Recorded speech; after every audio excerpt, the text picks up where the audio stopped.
vou ler agora o Romanos 8, na tradução de Davi Stern. Vamos lá?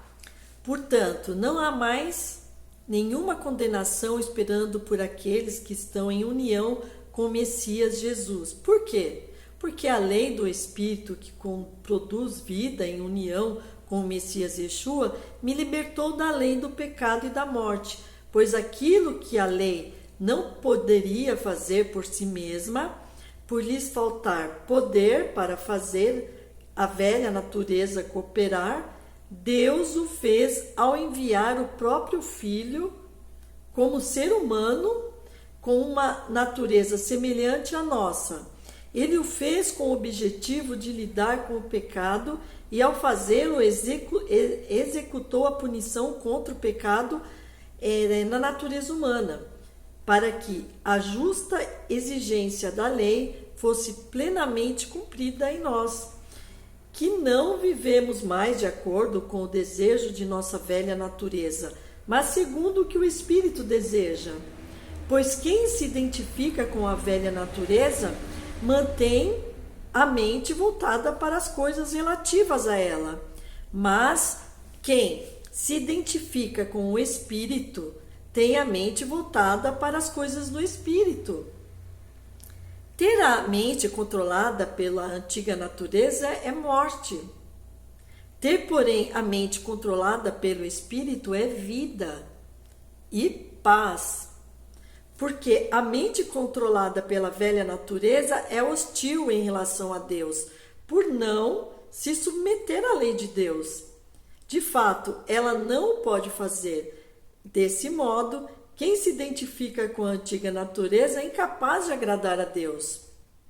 Entretanto, vocês não se identificam com a antiga natureza, mas com o Espírito de Deus que vive em vocês. Porque quem não tem o Espírito do Messias não pertence a ele. Contudo, se o Messias está em vocês, então o corpo está morto por causa do pecado, mas o Espírito está vivo pela razão de Deus os considerar justos.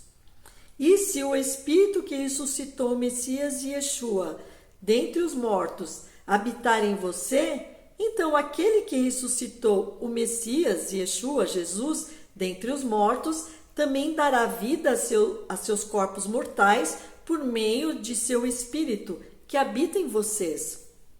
Portanto, irmãos, não devemos nada à velha natureza que requeira que vivamos de acordo com ela.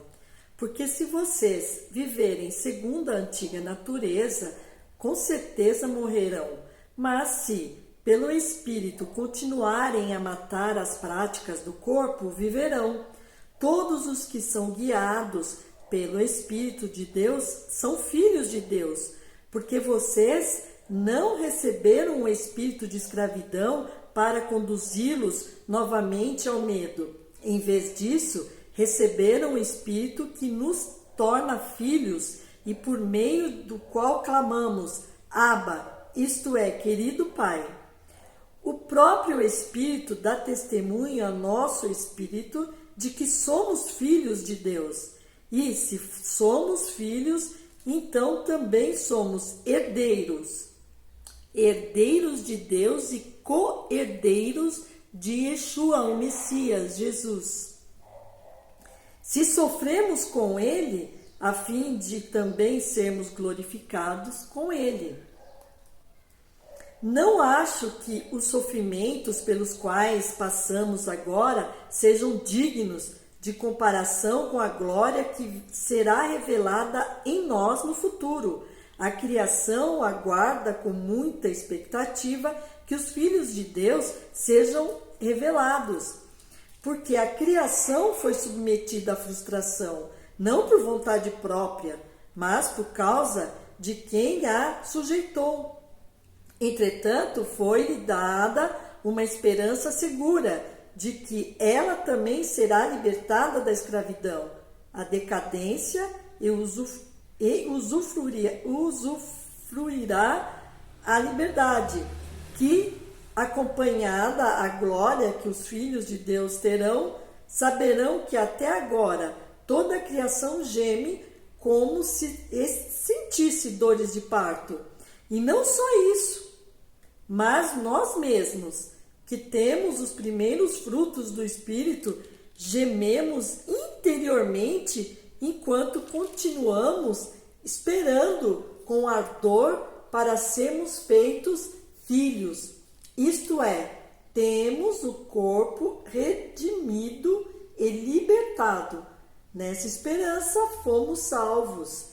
Contudo, se vemos o que esperamos, não se trata de esperança. Afinal, quem espera por aquilo que vê? Mas se continuamos a esperar algo que não vemos, então guardamos ansiosamente por isso e com perseverança. De forma similar, o Espírito nos ajuda em nossa fraqueza, porque não sabemos como orar. Como devemos orar certo, mas o Espírito intercede por nós com gemidos muito profundos para serem transmitidos por palavras.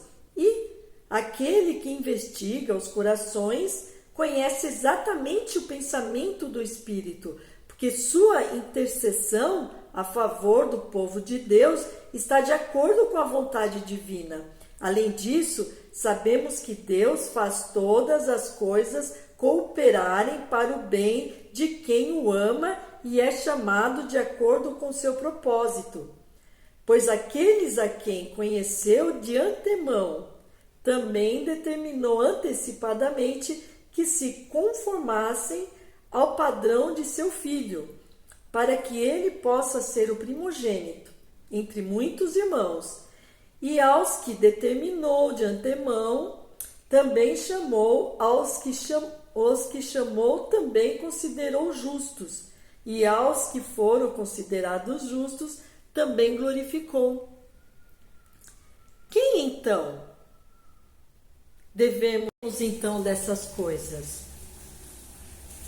Se Deus é por nós, quem será contra nós?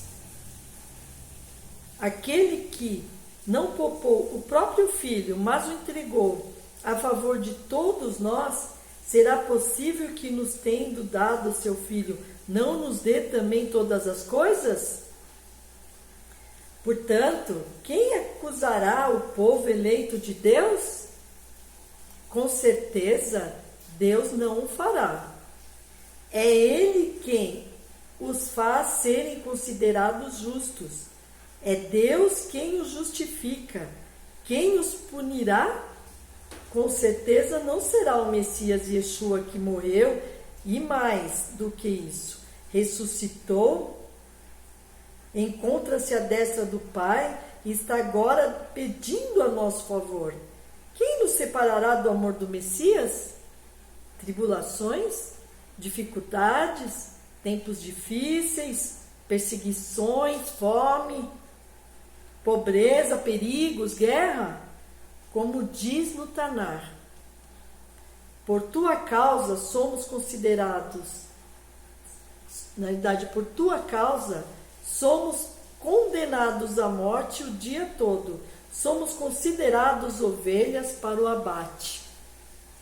Não, em todas essas coisas somos supervencedores por meio daquele que nos amou, porque estou convencido de que nem a morte, nem a vida, nem anjos, nem outros governantes celestiais, nem o que existe, nem o que está por vir, nem poderes do alto, nem das profundezas, nem qualquer outra coisa criada será capaz de nos separar do amor de Deus, que procede mediante o Messias Yeshua Jesus, o nosso Senhor.